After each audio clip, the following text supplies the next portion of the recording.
comparably to a male's immature sperm cell.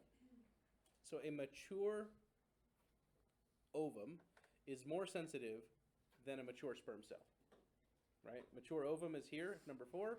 Mature sperm cell is number 13. So females are intrinsically, in their gonads, intrinsically more susceptible to radiation damage than males. Okay? On top of that, you've probably heard something like your females are born with all the ova they're ever going to have. Okay? Something to that effect, right? Now, I've done the quick math on this before, so I'll do it for you guys right now. The number that, so, okay, how many times a month does a female typically ovulate? One time, right? And how many ova get ovulated at one time? How many eggs are produced at once in a human? A lot. No, one. Oh, one. A single one. Okay. That's the whole process, right? The whole ovulation followed by the menstrual flow, right? That's one ovum, one single egg cell is ovulated at a time. In every ovarian cycle, a single egg cell is ovulated. Okay. So that's once a month, right? It's 28 days, but once a month. Okay. So that's 12 times a year. All right. Assume, for the purposes of argument, let's simplify things. Assume a female is sexually reproductive for 50 years, which is probably not the case, but assume 50 years, okay? That is order of magnitude 500 menstrual periods, okay? Means 500 ova in a female's lifetime, okay? Roughly, all right? So you ovulate 500 times in roughly in a life, okay? You are not born with 500 ova, okay? You're born with about 700,000 ova, okay? So it is true that females are born with all of the ova that they're ever going to have. They are all at an immature stage, okay? And they're all there, and as you age, you lose them. You lose one a month, but you lose others just by cell death, okay? And what'll happen with every menstrual period is several ova will mature in an ovary, okay? And only one of them will outmature the rest, okay? And that's the one that actually ovulates. The rest of them degrade.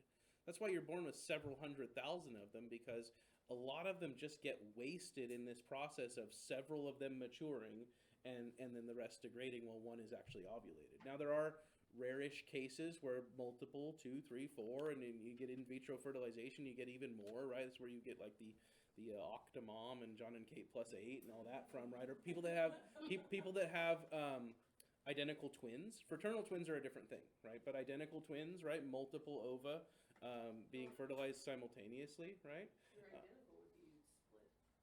Sorry, did I say I meant the other way around?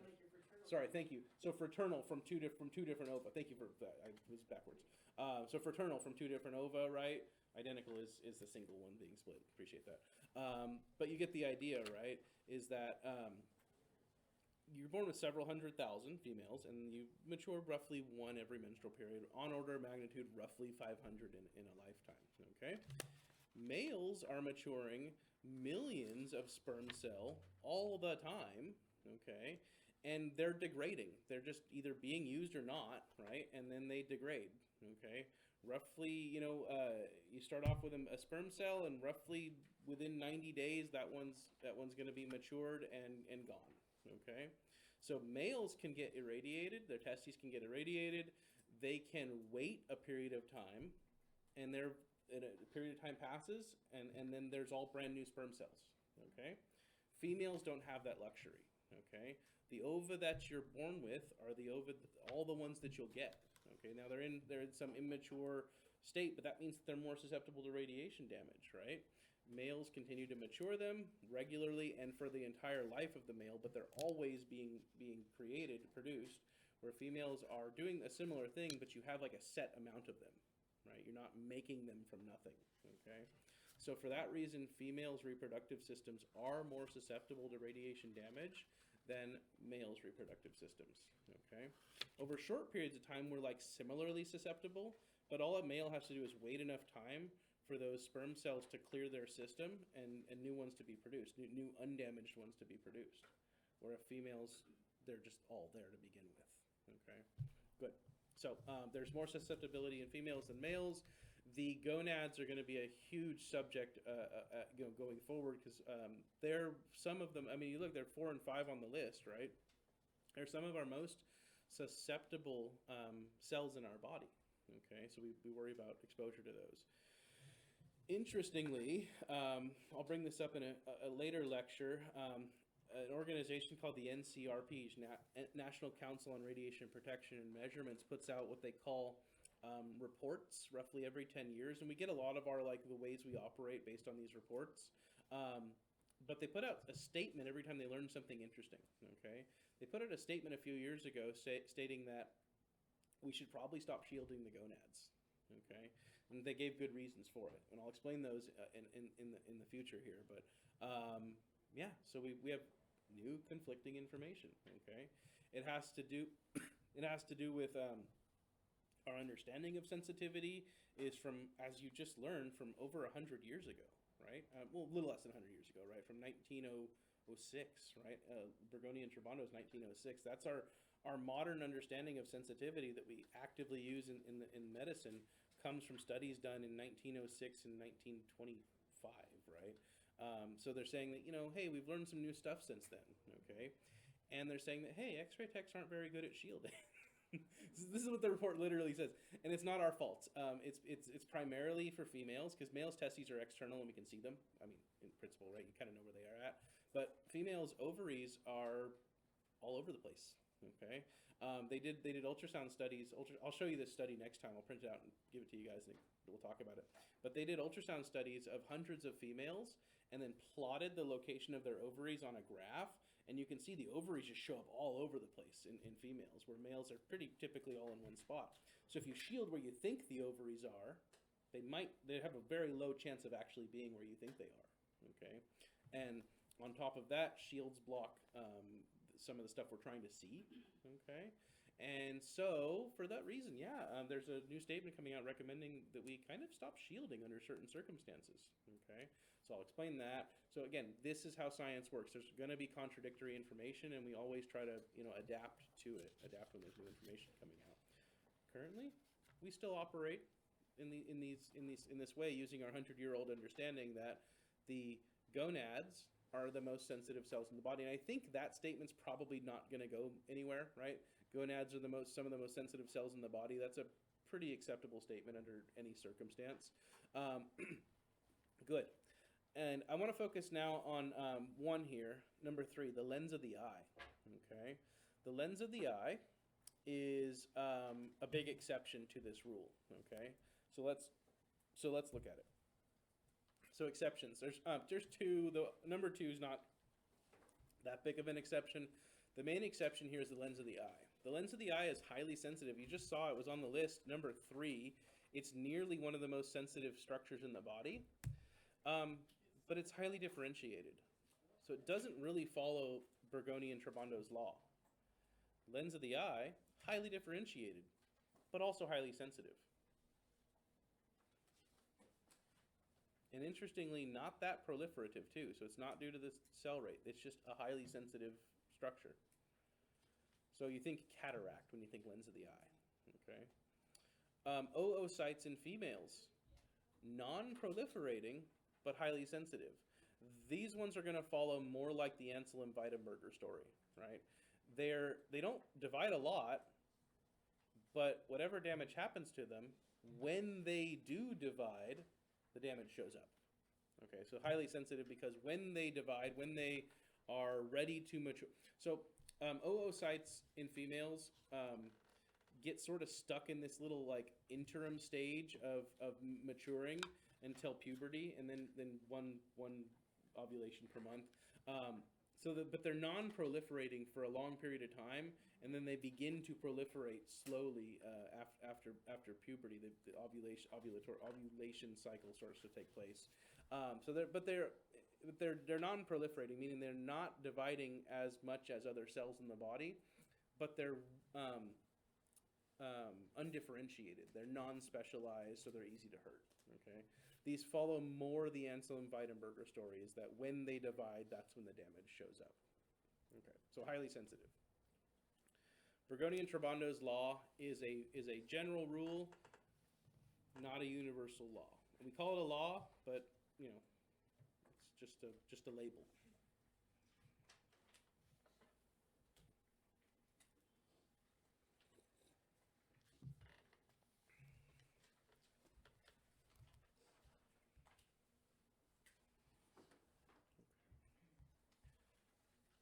All right.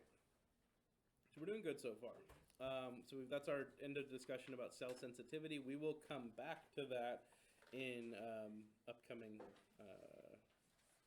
talks over the next couple of weeks. Next thing we need to do is we need to be able to describe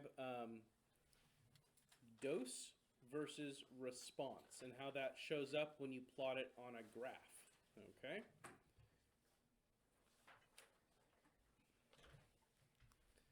So what do I mean by dose? What do I mean by response? Let's start off first with response, okay? So we learned about dose, right? We learned about how we talk about dose, right? It's an internalized, absorbed amount of radiation, right? We use the unit of the gray to talk about dose. So you get some amount of radiation. What happens to you, or what happens to your offspring, is the response. Okay? So radiation response curves are functions plotted on graphs, two-dimensional graphs, vertical and horizontal axis, okay, that show us for a given dose of radiation what happens. Okay? Give me some radiation, what happens to me? Give me some more radiation, now what happens? Some more, and what happens, right? Responses can either be the response axis on the graph can either be a number of cases within a population, which will roughly translate into a percentage chance of any individual having that thing, right? If 1 in 100 people dies from a dose of radiation, then you have a 1% chance of dying from that same dose of radiation. Do you guys understand that way to look at it? Okay, good. So it can be the number of cases occurring within a population, which will be translatable into a percentage chance of you having that thing happen, okay? Or we can use a response to talk about the severity of an effect to a particular individual. Like, you go out in the sun, spend some time in the sun, you get a sunburn, right? You spend some more time in the sun, you get a worse sunburn, right? Spend some more time in the sun, you get an even worse sunburn, right? There's probably like an amount of time in the sun that you could spend to where like you get like maximum sunburn for that day, right? And then like after that point, you can't get any more sunburned, yeah? So that severity of the response, that severity of the effect is what we're talking about for response. So it's either number of cases indicating percentage chance of something happening to you, or severity of a response. And we'll learn about when to use each in different circumstances. So the graphs that we will look at are going to be characterized in two different ways, okay? Whether the line plotted on the graph is a straight line or it's a curved line, okay? And we'll learn what these two different shapes for these plotted functions mean, but we call them linear or nonlinear. And obviously, like, the linear one is the straight one because linear means line, right? So if it's a straight line graph, the function plotted is a straight line, we say it's a linear curve. I know linear and curve kind of sound like opposites of each other, but the function plotted is called a curve, and that curve can be straight. So it's a straight curve, in other words, linear curve. Or nonlinear. Nonlinear usually takes on this S-shaped, which is often called a sigmoidal curve. Sigmoid means S-shaped.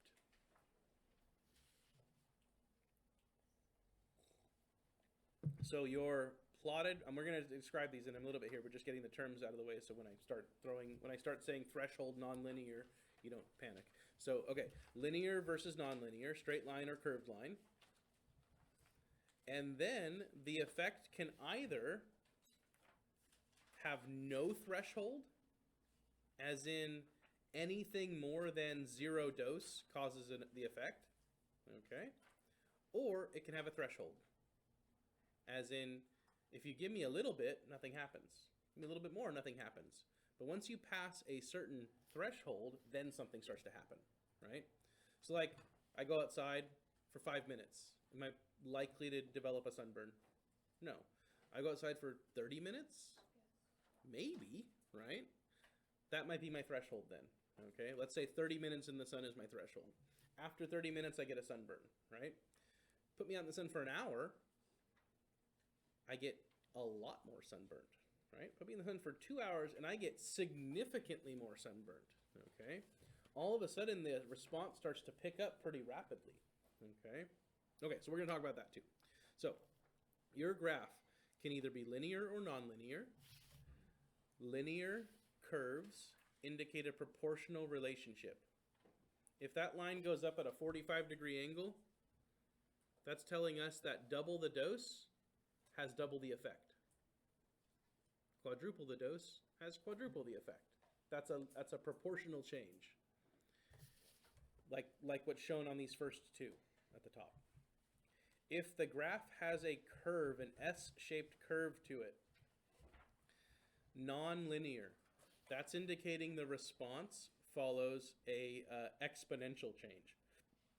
So you give me some dose, I have a response. You give me just a little bit more dose, and I might have a way bigger response. Okay? S-shaped. The effects start to happen and become more severe with only small increases in dose. And then threshold versus non-threshold. Threshold says there's a amount of exposure below which nothing happens to me, above which something happens to me. That means that we now can establish a safe dose. Yeah? If below that dose nothing happens, then yeah, good, I'm good then, right? Put me out in the sun for 29 minutes and 59 seconds and I'm good, right? But that 30th minute passes and oh my gosh, I'm sunburned, right? Now, that doesn't work exactly like that for the sun, but you get the analogy, right? There's a safe exposure amount, right? I can stay below that amount and I'm solid, okay? The other type, non-threshold, implies that there's no safe amount of exposure. Give me anything more than 0 and I could get sunburned, right? Okay, so there's just different ways of talking about these things depending on what we're talking about, what type of effect we're talking about. Okay, so that's what we're going to do. We're going to use these graphs to talk about effects from radiation.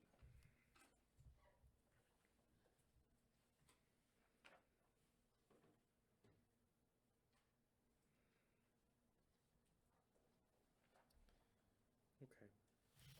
So, okay, and then coming next time we talk, we're going to, oh, I totally went to a completely like random spot in the PowerPoint. Hang on. Yeah, so, sorry, I'm stalling. Is it? There it goes. Okay, so next time we talk, we're going to talk about somatic effects that happen to people, and compare those to genetic effects that happen to our offspring, okay? Somatic effects, things that would happen to an individual exposed to radiation, those effects tend to follow a sigmoid or S-shaped curve.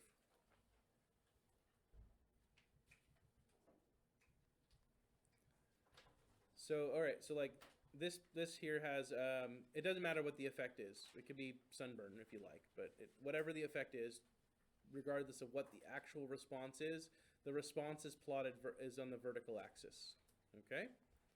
So the way this is going to work is, tell me a dose, and I'm going to find, for that dose, where the green line is at, where this curved green line is at, and that'll tell me how much the response is on the vertical axis, okay?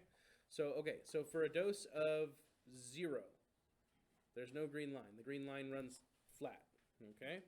For a dose of 25, and this is in milligray, by the way. It doesn't really matter the unit right now. We're just trying to get an idea. For a dose of 25 milligray, nothing happens. Okay? But notice when we get to 50 milligray, I can move vertically and put a dot right on that green line. Okay? And that green line is above 0 for the response. Okay? So if we follow on the vertical axis, we go from 0 response all the way to like 100% of the response. Whatever the response is, doesn't matter right now. And if I drew a line over to my dot, that line is above 0. Okay? Okay, good. So now I go to a dose of 75 milligray. Okay? Move up, put my dot, and then I can do the same thing, right? I can draw a horizontal line over to my response, and the response is more now, right? The response is getting higher with an increase in dose. Okay, so response goes up as dose goes up. Okay? I go from 50 to 75, I have a little bit of an increase in response, right? But when I go from 75 to 100, right there, look how much more of a change there was. When I went from, so 50 to 75 is a dose change of 25 milligray, okay? This 75 to 100 is also a change of 25 milligray. So with 25 milligray of an increased response, I got that much of a response. Sorry, from 50 to 75, I got only that much of an increase in response. But from 75 to 100, my response changed by that much. Okay, that's the power of the nonlinear response. Is that an increase in dose means an increase in response. A little bit more dose means a lot more response. Okay? In other words, an exponential increase. Okay. You'll notice that eventually, I get to 125 milligray, and the response is, there. Let's call it 100. Okay, it's there. Okay. Take me to 125 milligray, and roughly I've got the maximum response. Notice this green line starts to basically flatten out, right? 125 milligray, let's call that 100%. 150 milligray, almost no change, right? And if you follow this line's now going to stay perfectly horizontal now. If you followed it up to 175 milligray, no change, okay? We've reached, in other words, 100% of the response. Let's say this response axis is death, right? You get the idea now, right? Give me a little bit of radiation, a little bit dead, right? I know death is sort of a one-dimensional thing, but like, I'm dying now, right? Give me a little bit more, I'm a little more close to dying. Give me a little bit more, and now I'm a lot closer to being dead, right? But then you give me like enough, and I'm dead, okay? And if you give me more than that, I'm just the same amount of dead, right? The response can't get any worse, okay? So certain responses will reach their maximum, and then the response will plateau. No matter how much more you give me, the effect can't get any worse. It's reached its maximum effect, okay? And in this case, maybe death, but the effect's reached its maximum, in other words, okay? Use death as an easy one because you can see that, like, yeah, you can't get any more dead than dead, right? Okay. And certain responses will work like that, where it can't get any worse, in other words. Okay. So that is a nonlinear response that shows a threshold, right? I have no chance of getting dead if you give me a small dose, right? And I get closer to dead the more dose you give me, and then I get like maximally dead, okay? And I can't get any more dead after that. Okay. Well, why does it say shoulder right at the top? Shoulder is the name for the top of that. Yeah. So okay. So the Oh, and the toe is the bottom. yeah. So on these curves, they're called the sigmoid curve. The bottom of the curve, where it begins to go up from 0, is called the toe. Where it changes from going exponentially to sort of slowing down is called the inflection point. And the top, where we call it shouldering off, where the top sort of rounds out and goes flat, it's called the shoulder. I thought you were Yeah. doing. No, it doesn't literally mean shoulder or toe. Yes, thank you for saying that, because that's not at all what they mean here. Yeah, good. And then we'll call the flat line the plateau once it flattens out at the top. Okay. Good.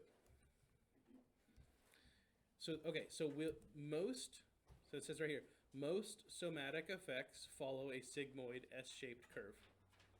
Most somatic effects follow the sigmoid curve. Most of them have a threshold. Okay, below which the thing's not happening. Above that threshold, something happens. Okay, let's compare that against a linear curve. Okay, so this is the linear curve. Now, cancers are a somatic effect. Okay, so this is an exception to, we know how I said most somatic effects, right? Not all. Okay, some somatic effects like cancer, as well as genetic effects, which are the offspring effects, and lifespan shortening, they'll follow a linear, non-threshold curve. Now here's the important thing. With no threshold, there is no safe amount of exposure for which we can be certain the effect will not occur. So if I give you 0 radiation ever, then you have no chance of developing cancer, right? Due to radiation exposure, because you didn't get any, right? But if I give you anything more than 0, your chance will always be bigger than 0. That's the idea, okay? So this says percent incidence within a population. So, give 100 people 25 gray. That's a lot of radiation. Give 100 people this amount of radiation, and you get a response of 3%. 3 in 100 people have the response. Will get cancer, die, whatever. Yeah, they'll get cancer. They'll pass down a genetic effect to their offspring, lifespan shortening, whatever the effect is. In other words, these are all or nothing.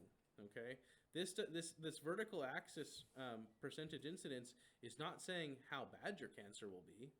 This is saying you will or won't, right? It's a chance, right? You either do get cancer or you don't get cancer, right? You either do have a shortened lifespan or you don't, right? These are a yes or no type of thing, right? These either do or don't happen, okay? You either do have a genetic mutation that hands down to your offspring or you don't, right? Genetic effects, cancers, lifespan shortening follow a linear, non-threshold curve. More dose equals a higher chance. Even more dose equals an even higher chance. And it's proportional. Double the dose, you double your chance.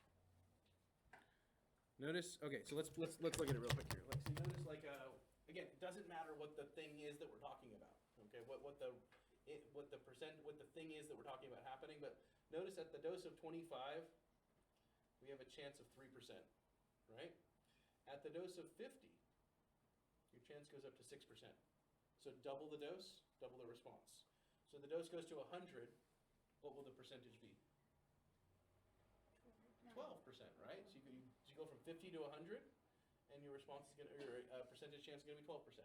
Okay, it's proportional. Every time you double the dose, you've doubled the response. That's the purpose or the power of this linear function here. When the function is linear, the dose. The dose and response are proportional to each other. Double the dose, double the response. And importantly with this, there is no safe dose. Anything more than 0 gets you on the graph, right? Okay. Now, there is, so if here's a good one actually, this one. Okay, so notice how even with 0 dose of radiation, there's already a 6% chance of something happening, whatever this thing is, right? We start at 6%, okay? This is an example. This linear non-threshold curve indicates that the effect being measured is already present in the population due to other factors prior to any radiation exposure. For example, 6 out of 100 kids are born with a birth defect. That just is true, okay? Regardless of radiation exposure, 6 out of 100 kids are born with a birth defect. These can be simple things like bifid uvula, cleft palates, right? The spina bifida is not simple, but so birth defects, right? And extra digits, polydactyly, things like, so those types of things are already happening if you take a population of people, big enough population where these things are already happening, count 6 in 100 people already are having this, and you give them radiation exposure, well, then you're going to get more of them having birth defects. Okay? So is this really, okay, so Yes. is this just a percentage of people that are getting radiation through natural Mhm. radiation? Oh, this is just everything. Man-made and natural. And then getting an X-ray? Yeah, yeah, we're talking about man-made radiation and natural radiation. Yeah. So altogether, if you give no radiation exposure to anybody, because nature's funny, right? Nature likes to play funny jokes on us. 6% of people are born with a birth defect, right? Add on to that radiation exposure, and you will increase the rate of that. So, like, 6% goes to 7%, something like that, right? Yeah.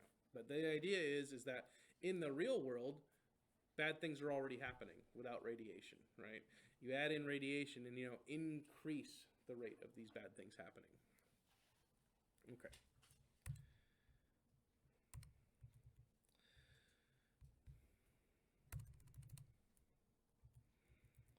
Okie dokie. Let's see here. All right. So, which of these two, somatic effects or genetic effects, are we really worried about for what we actually do with diagnostic radiation? Okay. So here's how to think about it. Our main concern for diagnostic radiation doses is for genetic and cancer-causing carcinogenic effects, which follow a linear non-threshold curve. In other words, we don't use enough radiation to cause somatic damage. We don't use enough radiation to cause short-term damage to people, okay? We do, however, use enough radiation to increase people's chances for the genetic effects, genetic hand-me-downs to, mutations to their genes, right, in the gonads. We do use enough radiation to increase people's chances for developing cancers or things like that, right? Because we just showed you a graph that had no safe dose, right? Anything more than 0 increases your chance of something happening, okay? And we use radiation with our patients, so that's more than 0, okay? In other words, again, there is no safe dose. So they say it right here. Since the no threshold graph indicates no completely safe level of exposure, every amount of radiation is potentially harmful, the ALARA concept is adopted for diagnostic procedures, even though many of them deliver relatively low doses. So even though we're using low amounts of radiation, we still have to think in the back of our heads, every time we use radiation, we're increasing someone's chance that something bad happens, okay? Now, when they're 60 and they get, thyroid cancer, right? They're not going to be able to come back and say, well, it's because of that X-ray I got, in 2024, right? It's not going to be. You can't identify when it happened. It's just that the X-ray they got in 2024 added to, among other things, added to their increased likelihood. Okay, you can't. There's no cause and effect. There's no direct cause and effect here. Okay, but every dose of radiation is associated with an increased chance that something happens.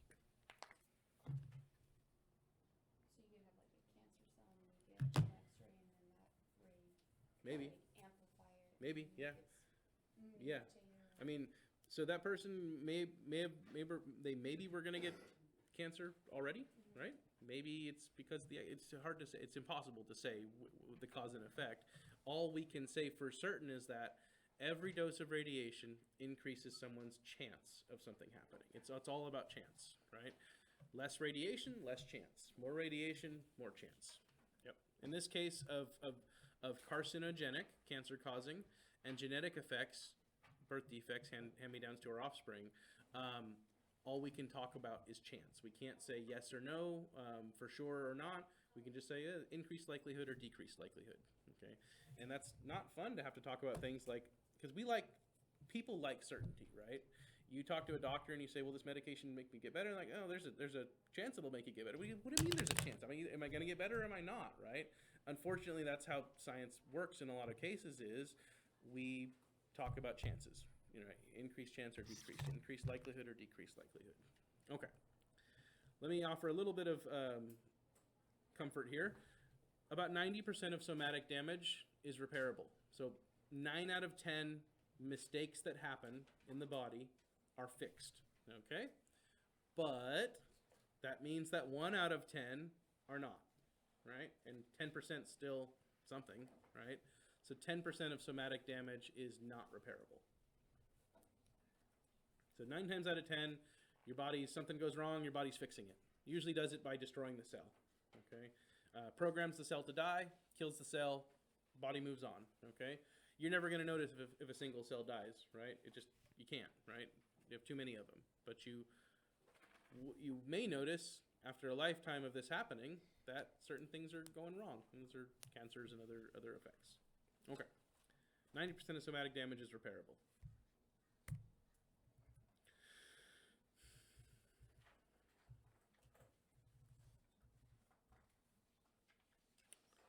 Okay, so that's the talk on radiation response curves. Again, that's the throat clearing, that's the preparation, that is the setting the stage, because we're going to use this in the upcoming lectures. Okay, so understanding roughly those two-ish types of curves, right? Linear or nonlinear, threshold or non-threshold. Most commonly, what you'll see is a linear graph with no threshold. Okay, so you're going to see this graph, linear graph with no threshold. We'll use that one to talk about cancer. We'll use that one to talk about genetic effects to our offspring. Okay, or you will see the threshold graph that's nonlinear, like this one. Okay, so you'll see one of these two. This one, threshold nonlinear, is used for mostly somatic effects. Mostly to talk about really high acute doses of radiation that are life-threatening doses of radiation, okay, 1 gray or more, okay? This graph applies. For most of the stuff that we do in radiography, this is the graph that applies, okay? If you're ever asked on a test, is there an amount of radiation that's safe? Your answer is always no, right? There just isn't, because this graph tells us there's not. Yeah, good. Okay. I got a little while longer I can talk. Let's see how far I can make it.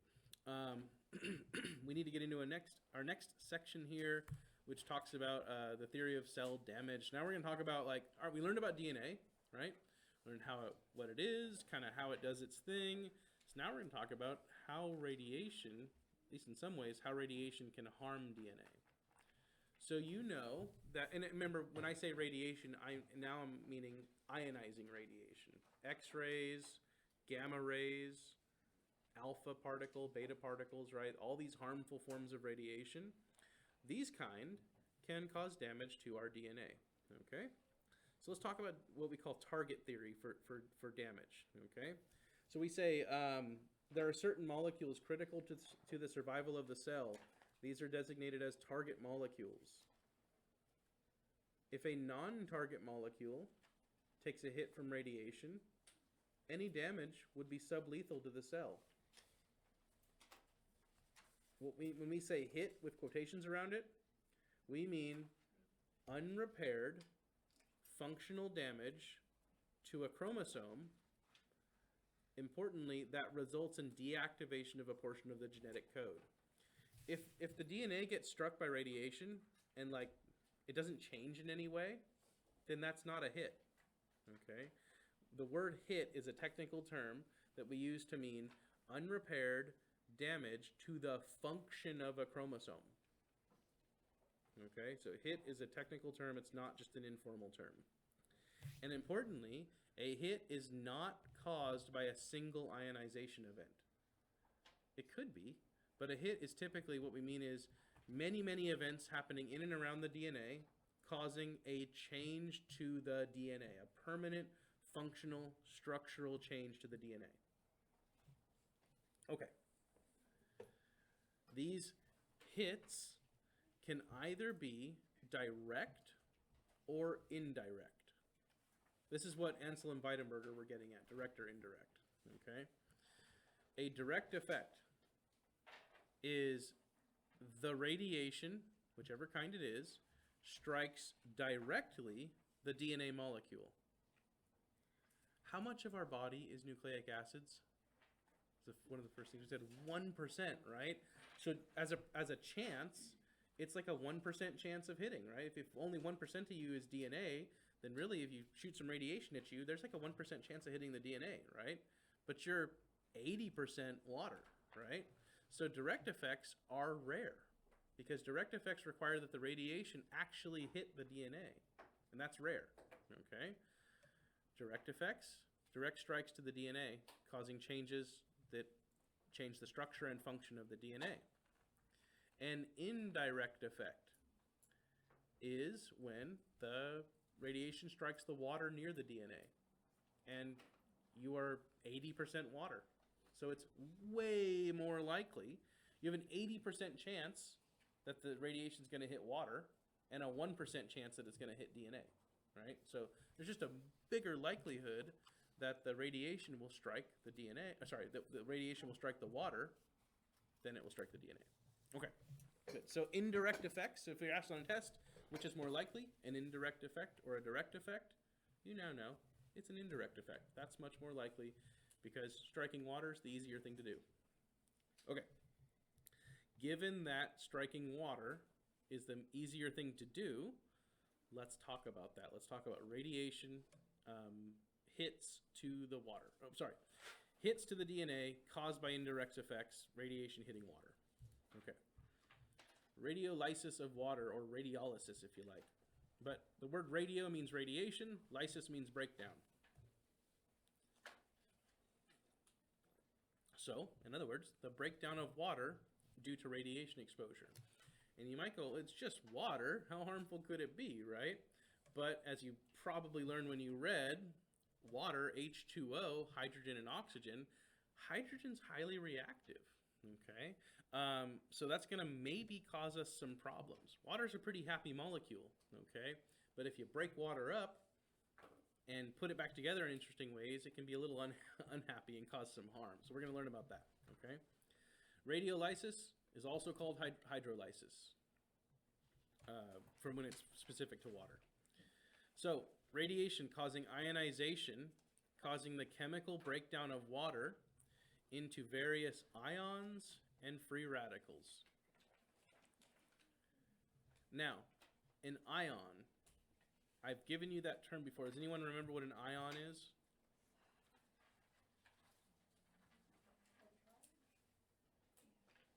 No, yeah. Sorry, I was trying to hear who's look at it. So a charged what? You're on the right track. It's a charged particle, right? So like an entire atom can be an ion if it's charged, right? If there's an electrical charge to the atom, right? Like you pulled out an electron from the atom and gave it a positive charge, right? Or the electron you pulled out, that's an ion, okay? So an ion is a term for any electrically charged particle, okay? Now, free radical. That comes up a lot when you get your acai berry drinks and smoothies and stuff like that. You hear about free radicals, right? It's going to get all your free radicals out of your body, okay? So you go, what the heck's a free radical? A free radical is like an ion, but without a charge, okay? A free radical is an uncharged atom, but with an unpaired electron in its outer shell. Now, at a chemical level, atoms would like to fill their outer shells, okay, with electrons. So if an atom has an unfilled outer shell, even if it doesn't have an electric charge, it's going to try to grab onto a nearby atom to fill its outer shell, okay? And this is going to cause a free radical to be able to come along and change the chemical structure of certain other atoms nearby, certain other molecules nearby. So ions can change the structure of molecules because they're electrically charged. Free radicals can change the structure of molecules because they have incomplete outer shells where their electrons reside. Importantly, both of them can react, and if they do this near the DNA, they can cause hits, damage, unrepaired functional damage to the DNA.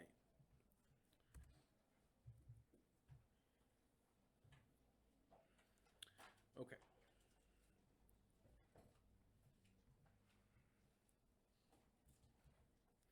So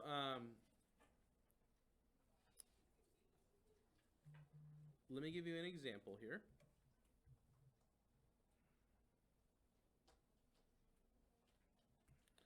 All right, so you know water is one big oxygen molecule. Looks like Mickey Mouse, right? Mickey Mouse ears. One big oxygen molecule, and then the ears are hydrogens, 2 hydrogen atoms, okay? Around the hydrogen atom is a single electron, okay? Oxygen has 8 electrons, hydrogen has 1. So here's 2 hydrogen atoms minding their own business. Sorry, let me restart that. Here are 2 water molecules minding their own business, here and here. Two little Mickey Mouse ears, okay, where I'm pointing at with my laser pointer, okay? Minding their own business, floating around near some DNA maybe, just doing their thing, okay? Along comes an X-ray photon.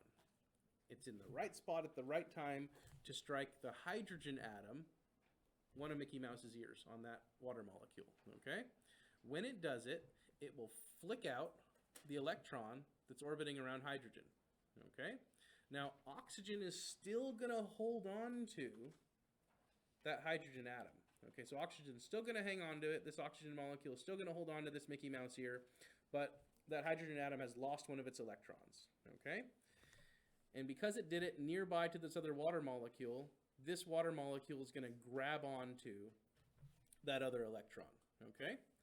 Giving these two H2O molecules different charges. They had no charge before. They were neutrally charged. You took an electron away from one, so this one gets a positive charge. You took one of its electrons away. One of its negative charges goes away. Now it's a positive charge. The electron goes to the other one, this one, and it becomes negatively charged. So you turn 2 H2O molecules into something called HOH. HOH negative for the negatively charged one, and HOH positive for the positively charged one, okay? Now these are not stable together, okay? So they won't stick together for long like this, okay? They will break. They will break into OH, oxygen, hydrogen, negative, with a positively charged hydrogen, H positive. There's an ion. There's an ion. Okay, these are both charged. This HOH positive will break into OH negative. Sorry, I got that right? Yeah. No, OH ion, or OH free radical, OH no charge, and then the positively charged hydrogen down here. What you end up with is 4 different reactive particles. 2 of them are molecules, OH and OH, and 2 of them are atoms, but there are 4 different reactive particles, okay? You end up with the free radicals OH and H, and you end up with 2 ions, OH negative, oxygen, hydrogen negative, and hydrogen positive, okay? In other words, you take 2 water molecules that were happy, neutral, weren't going to damage DNA, strike only one of them, ionize only one of them, and create 4 harmful particles from it, okay? Those 4 can now go do harm, okay? Whatever they're nearby, they're going to harm. Maybe it's water, okay? And then you're going to kind of spread around or up to and harm the water nearby. Do a similar thing to the water nearby, okay? Have chemical reactions with the water. Now, let me read this. So we say, even though these ions and free radicals exist for only a fraction of a second, because they're going to dissipate energy, attack nearby things, they're going to try to, let me backtrack here. These 2 happy water molecules were at their were in low energy states. They were happy, they're minding their own business, neutrally charged, low energy state. We gave one of them some energy. That's the X-ray photon. So we put energy into this 2 molecule system. We put energy into it, okay? Now, the atoms want to be, all these molecules, all these byproducts want to be in their lowest energy states, okay? So very quickly, that's what I mean by reacting. These 4 very quickly are going to try to react with things nearby, try to dump their energy in things nearby, okay? They're all in high energy states right now. They want to dump that energy, okay? So when we say even though these exist for only a fraction of a second, we mean that within a fraction of a second, these are going to react with whatever's nearby and dump their energy off into that thing nearby. Okay? Water, DNA. So they can attack transfer RNA in the endoplasmic reticulum, or DNA and mRNA in the nucleus, all of which can cause changes in the genetic code and the metabolism of the cell, the function of the cell. Okay. And if that weren't a big enough problem, we have this. Okay? So further chemical complications. You take O2, these two here, this is an O2, and you take one of the hydrogen ions, the H+. You get O2 plus H+ equals HO2. Okay? So that's a problem. This is called a hydroperoxyl radical. This is a this is an electrically charged free radical. Now that's a bigger one. Okay? Can cause some harm. And that's not the whole story. This happens, you get this to HO2, okay? You put two of these next to each other, which can happen very easily in water. HO2 plus HO2 will combine to make H2O2 plus an oxygen molecule. You guys know what H2O2 is? Hydrogen peroxide, right? That's what the term hydrogen peroxide means. H2, two hydrogens, two oxygens. Each oxygen gets its own hydrogen atom, okay? H2O2 plus an O2 molecule.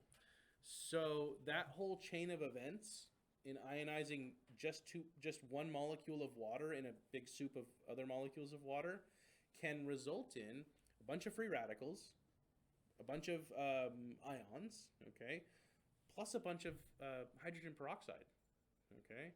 And what does hydrogen peroxide do to living things? Kills them, right? That's why we use it as an antiseptic, because it destroys living things. So radiation exposure can produce hydrogen peroxide in the cytoplasm, okay, in the water in the cells of our body, okay? And if that happens near the nucleus, or in the nucleus, and if it happens near the DNA, then we can have unrepaired functional damage to the DNA called a hit, okay? This is the indirect effect that we're talking about, okay? Is any one of these, the free radicals, the ions, the hydrogen peroxide, any one of those can damage the DNA, right? And obviously with more radiation exposure, more of this is happening, okay? So the damage that we talk about is happening at the DNA level, at least the cancer-related damage, the genetic hand-me-down mutation type damage. That's happening because radiation exposure hitting the water, that water doing weird things as we just discussed, right? Free radicals, ions, hydrogen peroxide, and damaging the DNA, okay? So is that like a direct hit in that DNA? So we're going to call it an indirect hit because it's ionizing the water, right? Because it hit the water first? Yes, Okay, yeah, on the outside of the... around the DNA, yeah. It's only called a direct hit if none of that fancy chemical stuff happens and it just strikes the DNA. Okay. We'll call that a direct hit. But that's like 1 in 100, right?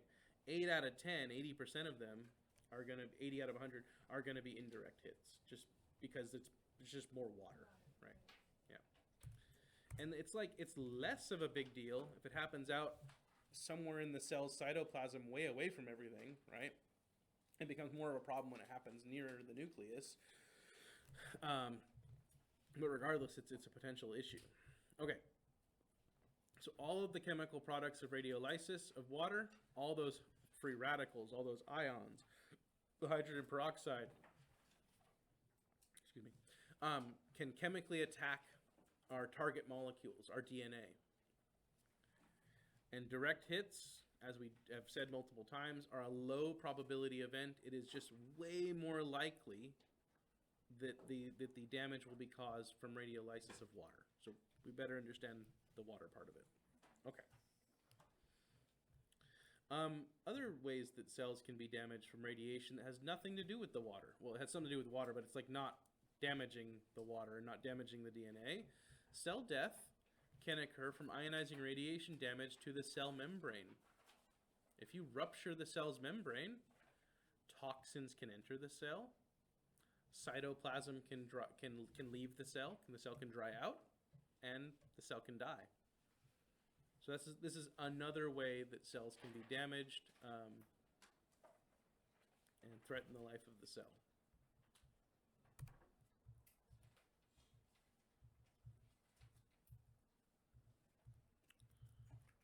Okay. Yeah, and I think actually,